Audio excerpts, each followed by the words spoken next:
Okay, so today I smoked a pork shoulder, about a 9-pounder. Last night I rubbed it with, put a glaze of mustard on it. Then I put some brown sugar and a bunch of other spices that I mixed together with that. My own little concoction, and I let it sit overnight in the refrigerator. Got it out this morning about 4 o'clock and let it come back to room temperature, rest a little bit while I started the smoker up. By 5 o'clock I had my preheated smoker at 275 and put it in there. And I cooked it about 275 all day long. Every hour for 5 hours I would stop, put more wood chips in, make sure my water tray didn't go dry, and spray a little more apple juice on it.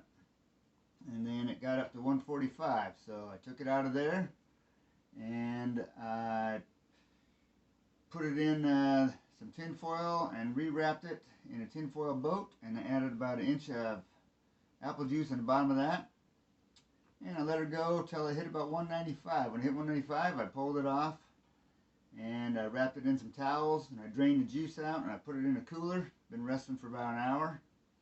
Let's see, it's been just about an hour, almost an hour. So we're gonna pull it out and see how it turns out.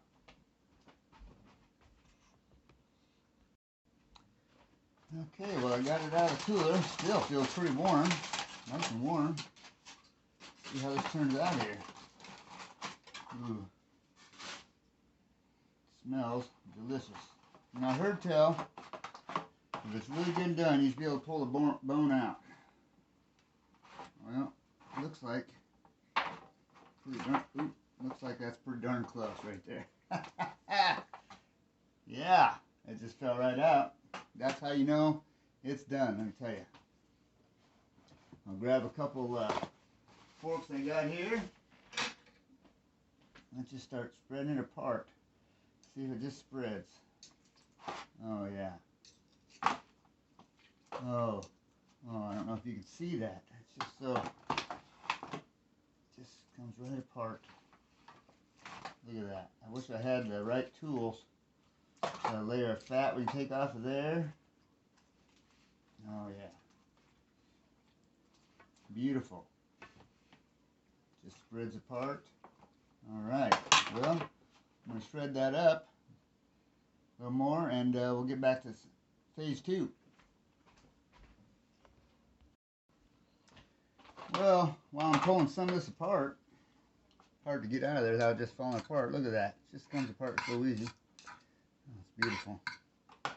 I also took some of the drippings out of the pan with the apple juice I had in there, and I boiled it down a little bit more after the fact and strained it and got all the fat out of it. And I'm going to pour a little bit of that on here once we get it all tore apart, and that's going to give it its final flavor.